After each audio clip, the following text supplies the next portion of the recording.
All right, we are live for episode 30 something. I should have checked that. I know I'm in the 30s.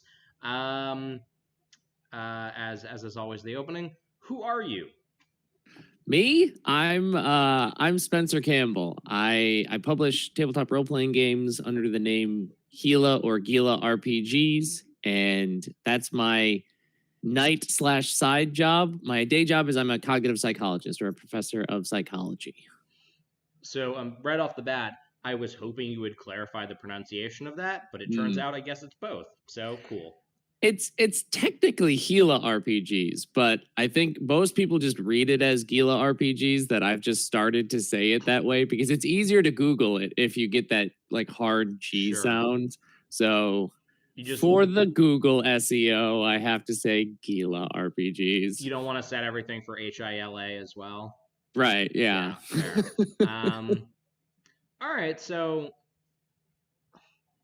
cog psych Mm, and games. Um, as people may know, that is my background as well. mm, Um, we are both teachers. I am at a different level. I'm a secondary school teacher. You are a university teacher.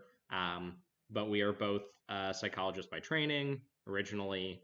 And I have long been a proponent of the idea that psychologists in general have a lot to learn from game design, and game design has a lot that it can learn from formal psychology.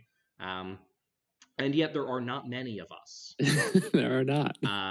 You go to like trade day at Gen Con and you'll see a couple of psychologists or teachers wandering around who have that general idea. But in the actually making games world, people tend to come more from the arts than they do from the sciences.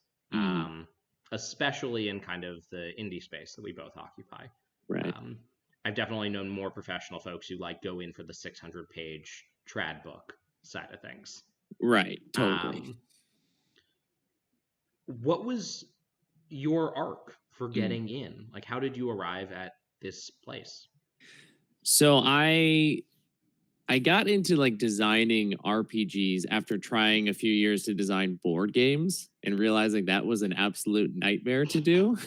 um, so my best friend and I, when we were living in Chicago at the same time, we would play board games at least once a week together, and eventually we had that moment of like, hey, we could probably do this, right? We could probably do it. He's a graphic designer, Mm-hmm. and I'm a cognitive psychologist, which means I think about like theories and processes a lot. Mm-hmm. And so we came up with this idea that he's a wizard, I'm a robot, Wizbot. Let's combine this. Let's do a thing.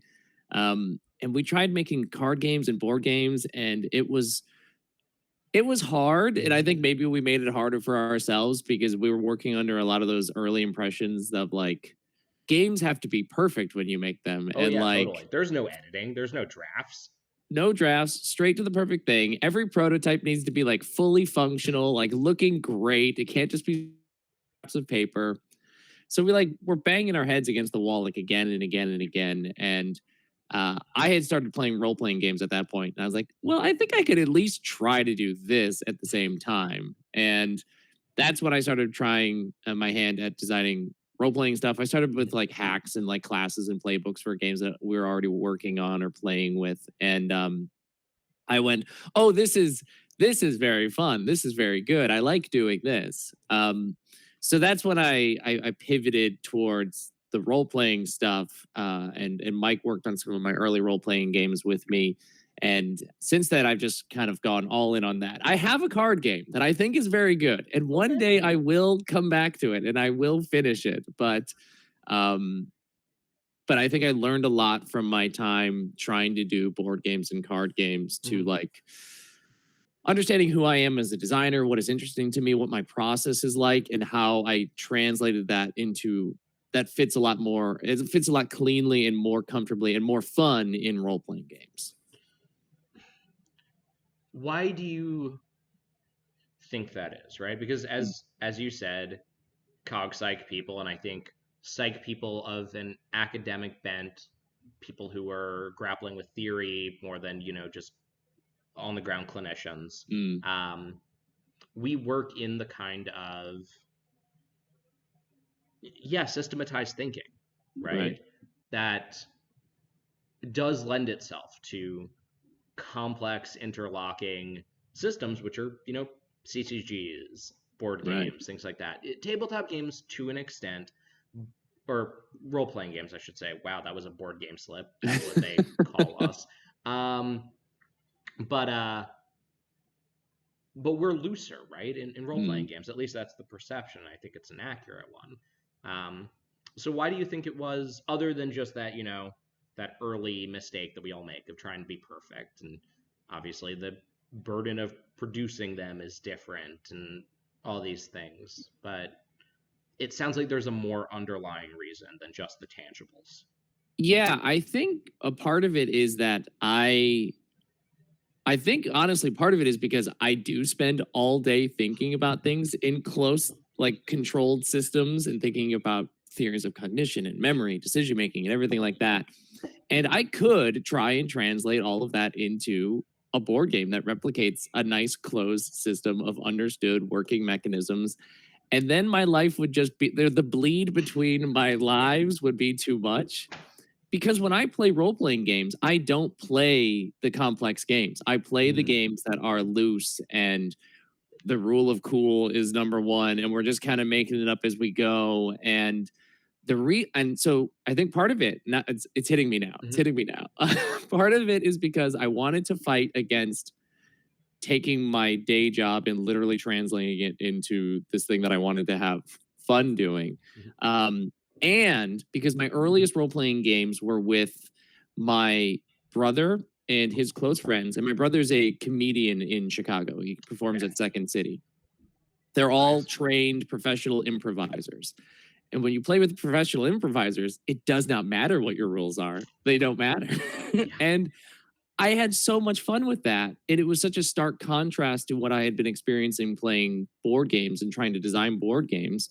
You can't really improvise in a board game. Like Sure. people will be like, well, that's not fair. Yeah. But in a role playing game, it's very encouraged. And so that like me wanting to do something different from my day job, plus experiencing role playing games with this very unique sample of people, these trained Chicago improvisers. I think that's the thing that unlocked in my mind that said, okay, I can still take this process that I like of design and creation and creating some sort of framework, but I don't need the elaborate box. It can be a simple box that people can play in, and that is fun for me. So I think it's hitting me now that I think my brother Mark has a huge impact on why I do what I do, the way that I do it at least. And I never really thought about that until right now. All right. Well, shout out to Mark then for, Yeah. helping you arrive at being an award-winning designer. I got to call him after this. Yeah, seriously. Be like, dude, I owe you like a drink at some point. Right. Okay. I mean, that makes perfect sense, right? I can say, not having had that realization of I don't want this to be my work, or I don't want it to be analogous to like my training and my day work, definitely got me to a place where it was all one and the same, and caused me to look at games in a less favorable light. So I think you stumbled upon the right choice there. For sure, I definitely had to do a lot of work to get my way back to liking games after they Right. became work for me. Yeah. So I am glad you avoid that pitfall.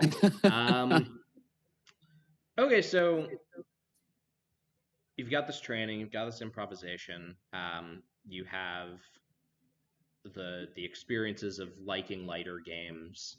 Let's bring it to the tangible, right? You've got a game out that's won awards. You've got a game coming very soon that's out in digital form, and the physicals are coming shortly. I mean, let's talk about the games themselves, right? So I'll start with Slayers because that was my first introduction to you. And when that had first come out, at least as far as I'd known, you weren't really like a known quantity. Yeah, totally unknown. That was certainly the first time I had seen your name. I remember when I got picked up and I was like, oh, cool, another like frankly, no name designer got like picked up. I think Exalted Funeral was the first time I Yeah. saw it. Though who knows if it was sold elsewhere before then. He had to have found it somewhere else. Um, you know what? How do you see those mixed influences blending into the process of creating Slayer? And then, Slayer has an expansion now, right? Yeah, so it has a Dust, which is the like Weird West expansion that we put out late last year, and then the Almanac, which is what we're running on Kickstarter right now, which is it's technically a setting book of supplement. It doesn't add new rules to Slayers, but it takes the setting of Slayers and like blows it up to cool proportions. Okay, so let's talk about core Slayers first, right? How do you see those mixed influences coming together into the system you designed? When I created Slayers, I was it was early in my days of trying to design role-playing games. I had a bunch of smaller games that I was trying to make, and early on I was doing that very much like shotgun approach, where I just made I had 10 different drafts of 10 different games, and I would just bounce around. I just shot them out and said, okay, what is sticking? What is interesting to me? And there would be some games that were working, other games that weren't. And two that were kind of I kept going back to were a game that was trying to replicate the concept of Street Fighter, or one of the a video game, like a fighting video game sort of thing. Side-scrolling beat 'em up, or yeah. Yeah, and combos and stuff like that, Okay. which ultimately translated to the Blade character in Slayers. Okay. And then the Gunslinger class, which I had a whole game that I was making that was about this 6-bullet resource management thing. And those are the two that I kept coming back to again and again. And I couldn't decide how to move forward with either of them, because I didn't know which one was more interesting to me. And I decided to just say, well, these are just peanut butter and jelly. I'm going to slam them together and see if it works, sort of thing. Sure. And I think the reason Slayers is the way that it is it is influenced by those kind of two origin points for me, which is starting in board games. There are board games out there that are very asymmetrical. Yes. Root is my go-to example. I love Root. It's a fun game. 4 totally different factions trying to get 30 victory points, but how you get them wildly different depending on which faction you are. Totally. I saw that and I went, well, that's the coolest thing in the world. Why isn't that in every game? So my board game influence came on strong from that. And then on top of that, I would try to pitch games to Mark and my other friends who I had begun to start introducing to role-playing games of different degrees of what we would probably call crunch, of how complex they were. And some resonated with them and some didn't. And for me, as the forever GM of my friend groups, I wanted to try all these different things, but I realized that they didn't always click with everybody that I was playing with. So it was about trying to fine tune and find the right game for the right group. So with the Slayers, what I could do is I could make classes that had different experiences for different players of different levels of complexity, so that you could buy in as much as you wanted to in terms of the complexity of the game, and getting that asymmetrical feel that I love so much out of games like Root. So the tactician class in Slayers is kind of you get to hang out and be the support class and just swap out dice when you want to. It's not the most intense sort of thing, as opposed to the gunslinger who's tracking the resources of their bullets and stuff like that. There's a little bit more hands-on, a little bit more a little bit more going on that you have to think about. And so that caters to two totally different players, two players who like two totally different games. Yeah. And so I think Slayers is a result of me loving board games and seeing types of board games that I really love not being represented in role-playing games, trying to make a game that I could pitch to all of my people at once and be look, we can all play this and there will be something in here that you'll like. And it honestly is the thing that I had hit that point where I just had a bunch of small games that weren't going anywhere. And I was if I just jam them together, I will figure out a way to make I will cross the finish line with all of them instead of just like trying to drag each of them individually across. I mean, one, it's genius, right? You're designing asymmetric co-op games, right? Like that's how we would frame it in Right. board game lingo, which is so self-evidently the solution to so many problems in role-playing games. I think you're right that, especially in people who are core hobbyist role players, I think there's a perception of board games as balanced, symmetrical, things like that. My experience has been war gamers know that there is asymmetry more than board gamers do. Yeah. Right? I think about like GMT war games, the like really heavy producer of them. And so many of them are really asymmetric, right? Like I always, when I try to introduce hobbyists to asymmetry, I usually go to the Coin series, their counterinsurgency series, because it's 2-player games and all of them, the two sides play incredibly different games. But there really are so few asymmetric co-op games. But of course, yeah, I mean, I 1-2 times in my life have I had a steady group where we were all on the same level for crunch. Right. And usually what ends up happening is just we disregard certain rules for certain things because people don't want to bother with them. Even if someone really, like, I love ammo counting. Love it. That's the kind of person I am. Most people don't. Right. I was about to say, you're a rare breed. Yeah. Right? Like, I'm the kind of person who, when I de-stress and play video games, I play video games that require me to manage my inventory. Because that, like, soothes me. There's a meditative quality to it. But for most people, that's not where they get their fun. Why not build that into the game? Why not why not have it be an inherent part of the system? It also strikes me that you're describing the process of creating like macro theories of mind, right? Like you're taking these really, really tight, small systems that don't necessarily cooperate perfectly. And then you're creating a narrative framework to explain how they can all sit together. Right. Which makes sense given your background. It just leaks its way in. Yeah. So it's been a minute, and this industry moves so fast that God knows I can keep a lot in my head, but not everything. But like, what was the initial response to Slayers? Right? It is such a novel thing to have that kind of asymmetry baked into a role-playing game system. How did people respond right away?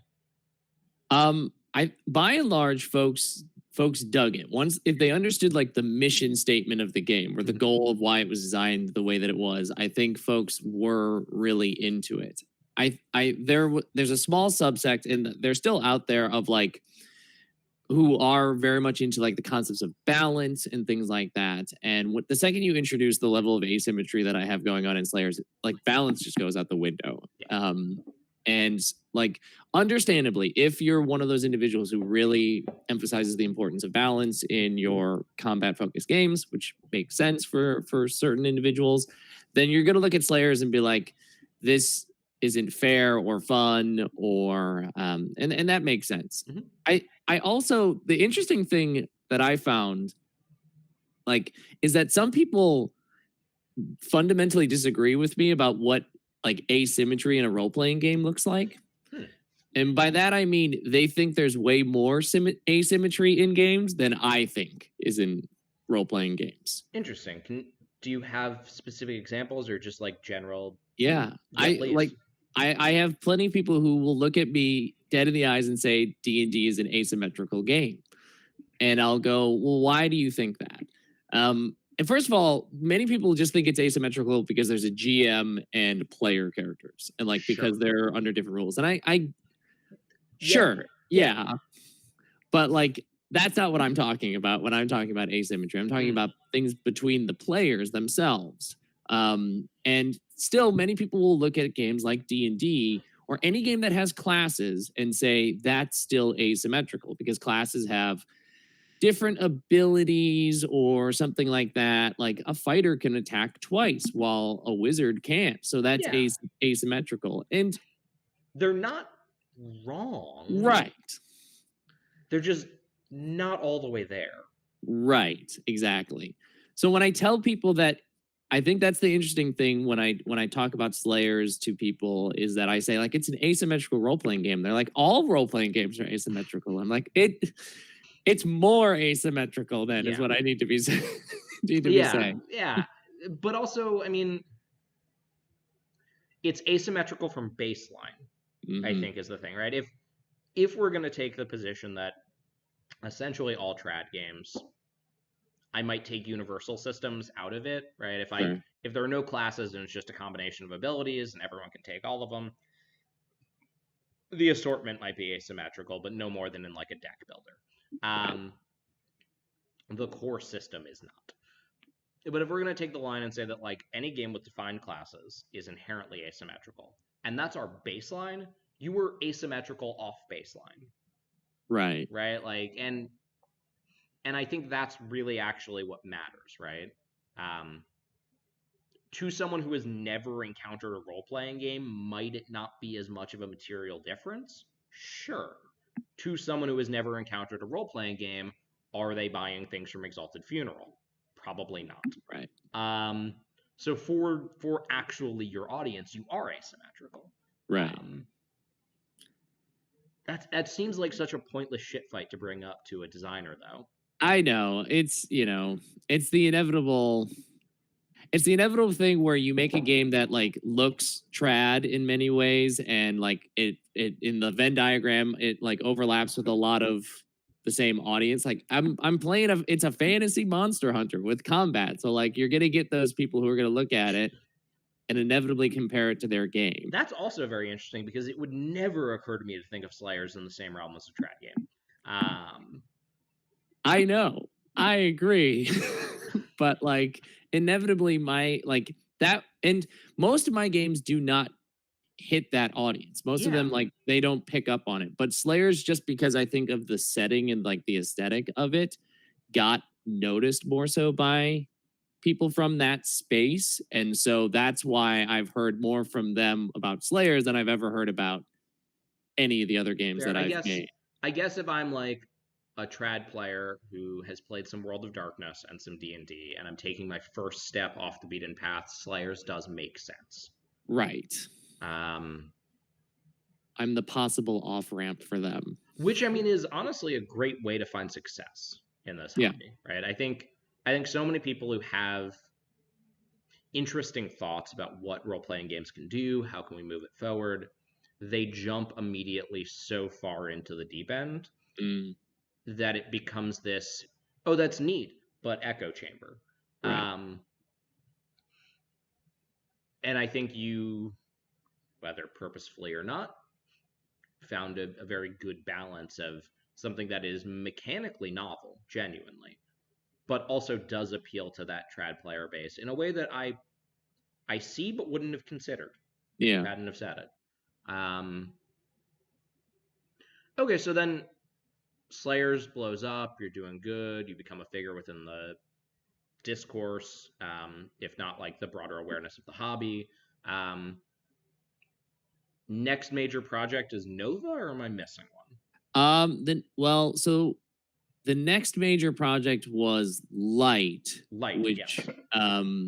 Was one of those I made it in 48 hours and put it out sort of games like Corvid Court. But Light picked up because it's obviously just Destiny with the serial numbers filed off. And so it resonated with a lot of people who wanted a rules light game that could let them play their Destiny game, their Destiny-like experience.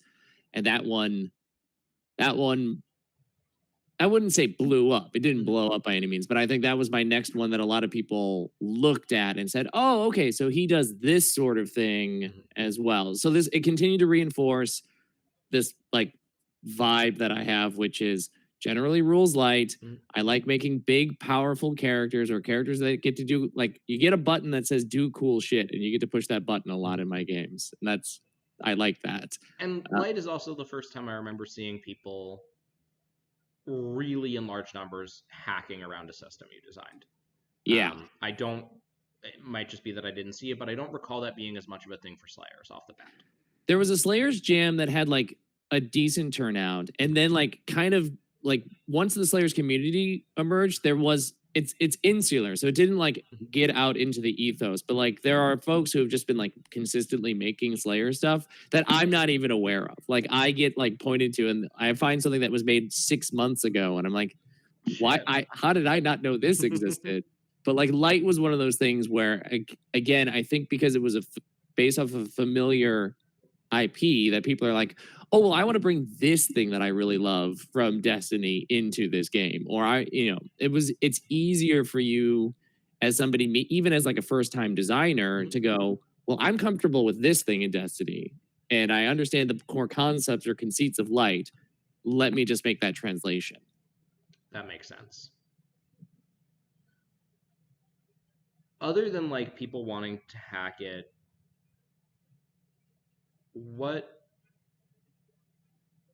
how do I frame this? Okay, so I guess there are a couple of component questions. One, I think you're right. By the time Light had come out, you're more established.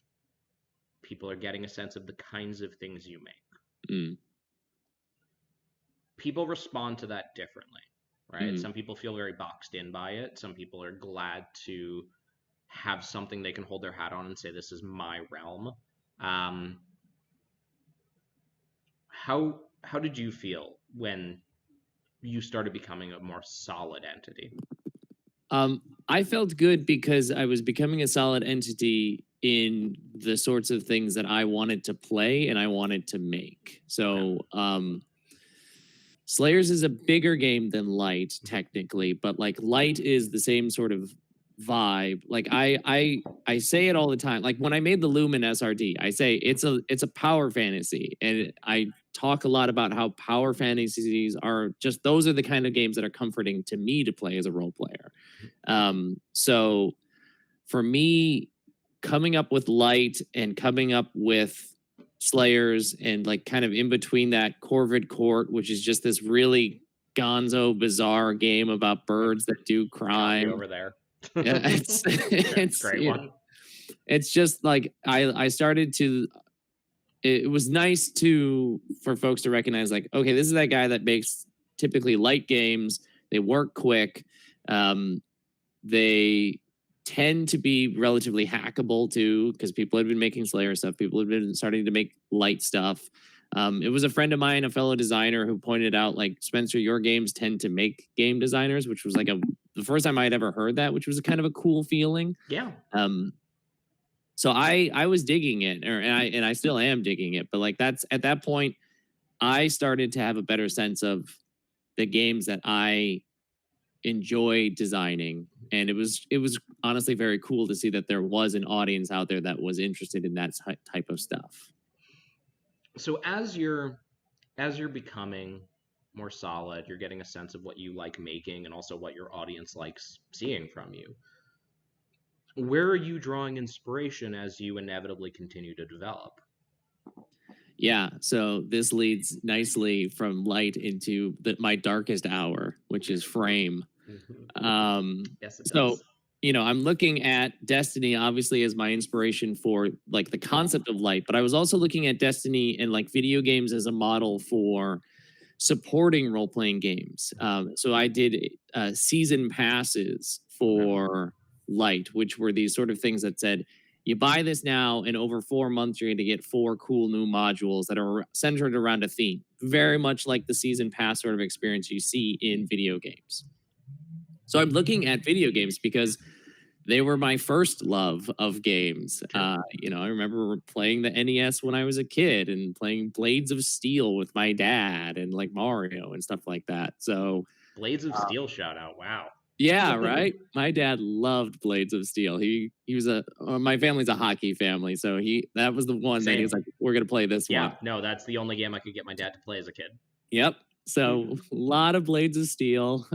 And so I had and still do love playing video games. So I was looking at them as my source of inspiration for what to do next in terms of like concepts, but also just like ways to change the way that role playing games are made. And so I've had like a lot of conversations with Jeremy Gage about this, about the concepts of like live RPGs, like what can we learn from MMO RPGs Sure. that have things like weekly bounties and like weekly quests. Is there an analog games equivalent to games as a service? Exactly. Yeah. Exactly. So we were looking at that sort of stuff and talking a lot about that. And naturally, one of my favorite games, other than Destiny at the time, was Warframe. And so I was like, well, I've got concepts of a rule system that I have with Light that I can kind of translate in a new way to Warframe. And I made this concept. I made a game called Frame. It's a big community with a lot of fans. They'll probably love it. They're going to be super into this. They're going to be so excited that somebody made a role-playing game inspired by their game that they're so in love with. March 13th rolls around, I launch, and immediately it is just the worst day of my life in terms of a designer. I remember this, but please, for the record, let's run through it. Yeah. So there was a lot of excitement leading up to Frame. I remember I had a lot of people who were into it, getting excited about it. I had reached out to Digital Extremes multiple times ahead of time to be like, hey, just so you know, I'm doing this. Like, can I get any word from you on your thoughts about this? Like, yay, nay, anything like that. I had been reaching out to them for months prior to Frame going out, and I never heard anything. So I launched, and it turns out that there were a very avid group of Warframe fans who were not happy that Frame was happening. And basically on launch day, the first hour things are going fine, and then this because it was mostly contained to our space, the like indie RPG space on Twitter was seeing it, and then it got out of our space into like the general gamer Warframe space, and a lot of people were really upset about Frame as a concept, and would basically for the next like couple hours were messaging me on Reddit and Twitter and getting into my Discord and saying, you're a thief, you can't do this, constantly tagging Digital Extremes and Warframe and Twitter to like get them to like notice this and like yell at me about it. And I didn't know what to do when it first started happening. I was like, I hadn't anticipated this as a problem because nobody had said anything up to that point, really. So I was like, okay, this should be fine. And then, it starts happening, and I immediately start messaging people on the team and friends of mine. I reach out to Will Yobst, who is a good designer friend of mine, and they were like, listen, you're technically like within the rules. Like, you're fine with what you're doing. You just have to ask yourself, like, are you okay with going through this for X number of weeks? And so I talked to a few folks. I at first I made the decision, I'll just grin and bear it. I'll just like get off Twitter and stuff like that. But the problem is that they weren't just on Twitter. They were messaging me everywhere. Email, Reddit, in my Discord. Like by people in my Discord were getting harassed by these people. And so I was like, I got to shut this down. And it was on a Saturday, and I'm like on the ground, anxiety, panic attack, full force. My partner thankfully was here for me during that day. Hit the button that said cancel, and then just like locked away for a weekend. Just said like, okay, no internet for a weekend. And that's when and so right after I made that decision, I reached out to Chase, who writes for Dicebreaker, because he was going to do a big promo article about Frame for me. And I said, don't release the article. It's been canceled. I'm being harassed. And I remember him writing back and saying, well, hold on. Just because it's canceled doesn't mean there's not an article.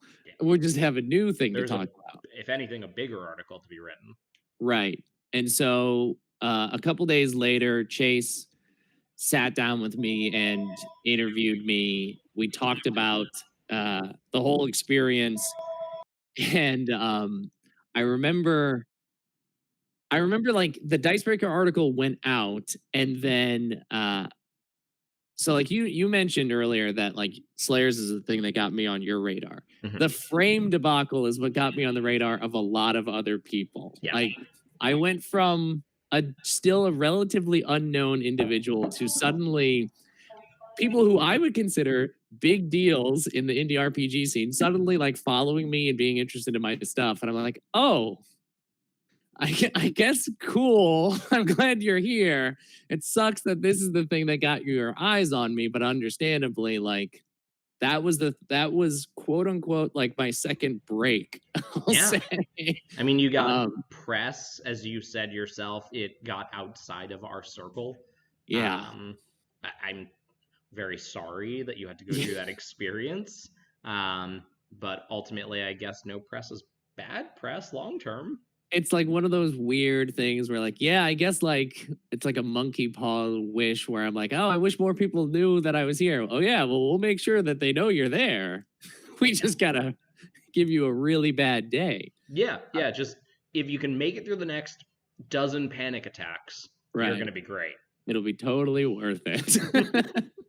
So frame happened. That was a whole thing. And after that then came the Lumen SRD, which was me basically saying, I'm not going to give up on the thing that I made with Frame. I'm going to reskin it into something totally different. But before I do that, I'm going to make an SRD with the rule system and send it out there. Here's an offering. What? Here's an offering. Yeah, exactly. Here's an offering. And there's a part of me when I was writing up Frame and when I was Lumen and talking about Lumen to people early on, I said, want to take your favorite video game and turn it into a role-playing game? Do it. Here's the tool that you need. And it was kind of my middle finger to the gamers who had done this and said, well, now we're just going to do this to all of your games. Like, get over it. So yeah, Lumen, and then Nova was the first quote-unquote Lumen game, even though it's largely based off of the tech from Light. Yeah. So Nova's coming. Nova's out digitally? Or is it yet to be out digitally? Ah, crap. I must have frozen. All right. Well, hold on a sec. It froze for a second, but I hear you now. Yeah. Okay, cool. So is Nova out digitally? Yes, okay. It went out like 3 days ago. That's what I thought. I thought I saw an email. I've been terrible about my emails lately. It's not going anywhere. It's fair. If only we were so lucky that email would go somewhere. Wouldn't that be great? Oh God, the break. I need it. Coming physically.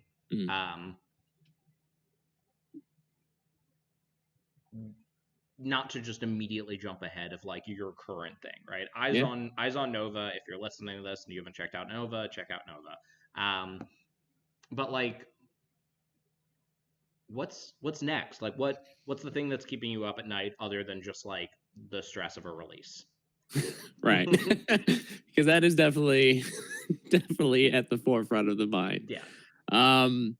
Yeah. So the next thing for me is that I have been talking to a few other designers on how they are making these steps to make game design a bigger part of their life. Because for me, it had always been just truly a thing that I did on the side when I had time, sort of thing. And it still is largely that. I love my job. I love being a psych professor, but I do want to consider the opportunities of going bigger with it. And so I've been studying what other folks have been doing. And so for me, my big thing that I did now is I've launched a Patreon where folks can basically get everything that I make from here on out.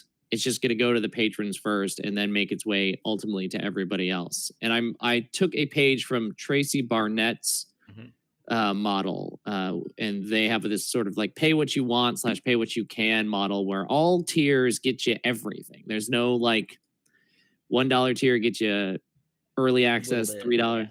Right. Like, so it's all like, if you got $1 a month, it's the same much. You get the same thing as somebody who gives me $10 a month. Okay. It's purely just whatever works with your whatever works for you and the level of support you want to provide. Because honestly, $1 a month still is nice. I'll take it. Especially if a few people do that, like it adds up. And so, what has been cool about that is I have felt a freedom to like play with my design in ways that I haven't felt since I started designing. When I first started designing and I had nobody knew who I was. I hadn't released anything that was like of notice or anything like that.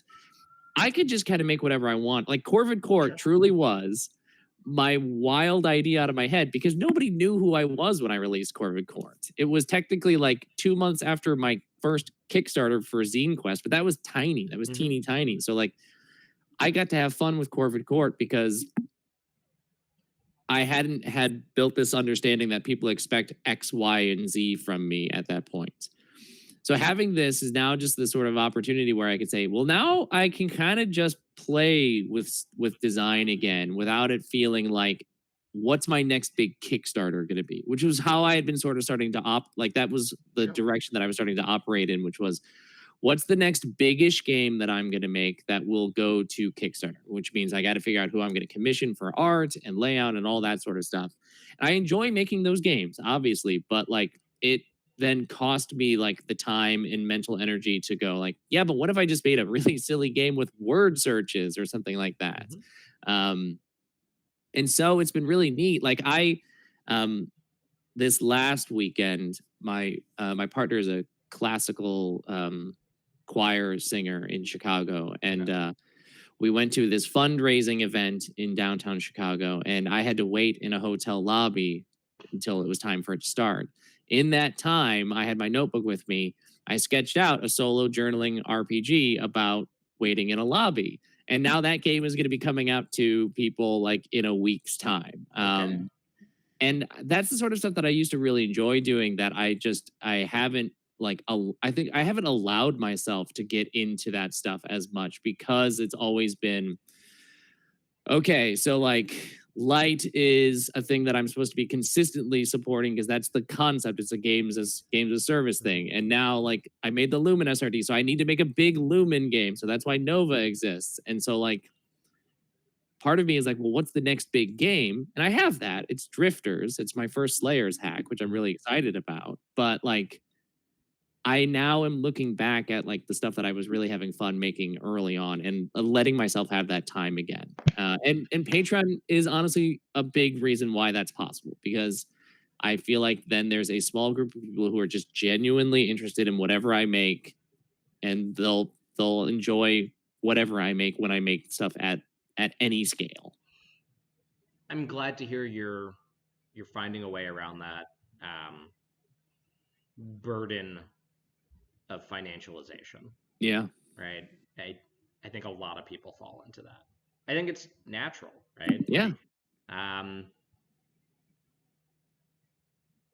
Well, I'll be backing the Patreon. I didn't actually know you had one, so that's the thing. Is like I've been talking about this a lot on Twitter, just like the multiple hats that we have to wear as indie RPG designers. Of like, you write, you design, you oftentimes you're maybe the artist of your game too. You probably do some layout, like, and you're also marketer and fulfillment person and like PR, and so like it's exhausting.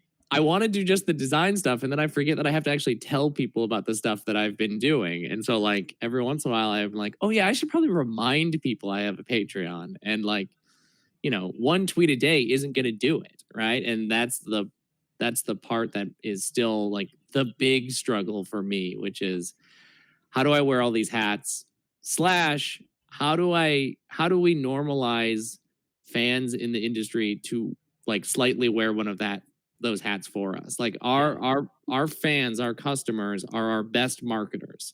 I always make sales and get like attention on projects when somebody else talks about it as opposed to when I'm talking about it. I mean, it's the classic like quote tweets are more heavily weighted than retweets or likes or comments, right? Right, exactly. It starts with you, but if it stops with you, it doesn't go anywhere. How Yeah. do we encourage that? How do we encourage? I mean, it's the question of, yeah, we have to wear all these hats now, but for a lot of us, the goal is how do we minimize the number of hats we ultimately have to wear, because we don't Right. want to wear them all. Yeah. We're not good at wearing them all. These are very distinct functions that require different skill sets, and most people don't possess all of them, let alone most of them. Right. One of these days it'll be a solved problem. Somebody will figure it out and Yeah. pass that knowledge on to all of us. And they'll be immensely wealthy. Yes. For doing so. All right, we're just crossed 45 minutes. I'm trying to think if there's anything. This is a short one. I want to keep going.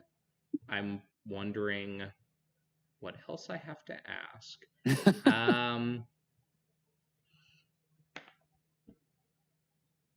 So on a personal note, less about kind of the hobbyists who love your games, but more for me, how has evolving as a game designer influenced your teaching practice, right? Because I teach game design, so for me they're very closely tied. You teach a connected but not inherently so subject at a level where, if you started bringing in games every single day, the head of your department would probably have some stern words to have with you. But I also can't imagine that they don't influence each other. And so, we've discussed how psych has kind of influenced the design, but in the reverse, has the design influenced your teaching of psych? Yes. Okay. Yes, it has. Well, and it's not even necessarily psych. It's just teaching in general. So so my PhD is in cognitive psychology. But when I was getting my PhD, I have a minor in learning sciences. Okay. So the school I went to is one of few universities in the United States that have a full-on learning sciences program, which is scientific study of how we learn things, and it's an inherently interdisciplinary approach. So I have been interested in the study of learning from a psychological perspective, but also from an applied perspective that we see from educators and things like that. That's been a huge part of my training. And how do I get this back on track? So the thing that has it's Slayers. Slayers is the thing that has influenced my teaching, the way that I teach, because I was taught under Jim Pellegrino, who that's a name drop that will resonate with nobody. But anyway, Jim has spent decades of his life fighting against the concept of assessment in the classroom, specifically with like standardized tests, but also just like challenging the way that we think about assessment. We have tests, homework, quizzes, all that sort of stuff. Like what are we hoping to accomplish with these things? Like what works, what doesn't work, how we need to shift that depending on subject matter and students individually.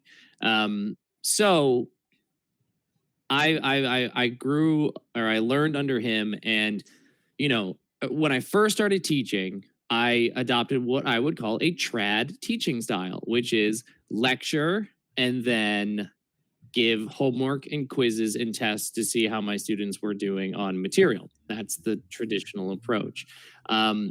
But now, through the sort of the ways that I've been talking about assessment and thinking about it, I'm seeing the parallels in Slayers, because what I want to do is I want to create unique assessment plans for students in each of my classes that fits the way that they either like to be assessed or assesses the things that I want to get from them individually. At like a small scale, it's something like, let's say there's a final exam in a class. Let's remove the final exam and give students 3 options. You could take an exam if you want. You could write a paper, or you could do like a project, some sort of applied project, right? You give students the agency to choose the way that they're assessed. What if we expanded that out to like the whole term, so that you could sort of at the start of class at the start of the term, you choose your class, your assessment class, which is like, I'm a test person, or I'm a project builder, or I want to write a short story about the whole experience in the class. and you choose that assessment package at the start of the term, and it's going to be a lot of work on my end to figure out all the rubrics and everything for it. Yeah. But what I want to kind of create these individualized approaches for a student to specifically be assessed in the classroom. So everybody's getting the same material. We're all working under the same rules of here's me giving you material. Now, how are you going to play with the material, so to speak, through the way that you will be assessed? It's my big pie in the sky project because I want to try and bring learning sciences to the university that I'm at, and this will be like my big selling point that I think most people will look at it and go, I don't want to do this at all, or I'm a lot of work. It's a lot of work, and I'm not telling it like nobody has to do this. Yeah. It's just the thing that I want to do because I have learned through designing and playing games with people that everybody has an approach that resonates with them. That they prefer. And it's not learning styles because those aren't real. And that's the thing I have to continue to fight against as a cognitive psychologist. But there are other things that we can talk about that I think people would understand to be kind of akin to learning styles that we can use to shape the classroom setting. Very similar to how I created Slayers to accommodate for a wide variety of people. So that's how I've brought it back into my classroom. Well, I am personally very interested to hear how that progresses. I am too.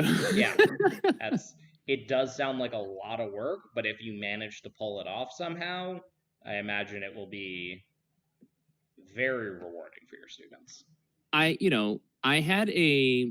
It's inspired by an experience I had when I was in high school. I took a humanities course in my senior year of high school, and most of the class was all your usual, like, here's the paper, here's the quiz, whatever, for whatever book or thing we were reading or watching. And then the final project was, and I don't know how she put together, this must have been a wild amount of work for her. She had a list of 30 different options that you could do for your final assessment. Everything from a test or like a regular like paper of some kind to like what I chose, which was writing a fictional short story inspired by some of the stuff, or attend a ballet and write your interpretation of it, or create a diorama, or make a comic book, or do a 10-minute one-act play about the humanities. And like, again, I have no idea how much work she had obviously been teaching this class for so long and had built this up to a huge list, but it was inspiring at the time, and I think it's just been lingering in the back of my head, and it's now crawling its way back as I see the appeal of providing multiple opportunities for people to engage with the same thing, right? So everybody's engaging with Slayers with the same rules, but they're doing it in their own way. Everybody's engaging with the material in my classes because it's the same material, but they're doing it in their own way. Is very interesting to me. Yeah. If you end up creating rubrics or syllabi or whatever around this, I would be very interested to see those. I will 100% be sharing it with you because there's a very small subsect of us who are like in that like Venn diagram of like either psych in games or like education in games, and like I believe Travis Hill is in ed psych. I think so, yeah. I off the top of my head, and I know we have talked before about like teaching styles and stuff like that. So like there's a small number of us that I just want to be like, hey, here's my thing. Yeah, what do you think? It's like fingers and toes numbers. Right. Yeah. But in time, who knows? Maybe it grows. Exactly. You have had an influence of designing games that have helped make game designers. Perhaps you will design games or design educational materials that will influence the other side as well. That'd be pretty cool. It would be pretty awesome. Yeah, I think I'm probably pretty good. At some point, we might end up doing a part 2. We'll see. Cool. Nova is out. It's out. Nova is physically coming. So if you've made it to the end of this video, go check out Nova or any of the other fine works mentioned here. Where do you like sending people? people, the best place to go is to my Twitter. Okay. So Gila RPGs or Gila RPGs. Is because that's got like the link tree to all my stuff, like my itch page, my website where I sell like the printed copies, all that sort of stuff. So there's a link tree there that you can find in my Twitter that has everything, and I'm usually shouting into Twitter about whatever is on my mind at the time. So you are an active user. I appreciate it. As a very active user myself, it's nice to see your name pop up pretty frequently. Yep. All right. Well, thank you for doing this. Thank you so much for having me. This was a blast. Yeah. All right. Well, I shall see you later, and I will message you when this goes live. Wonderful. Bye. Bye.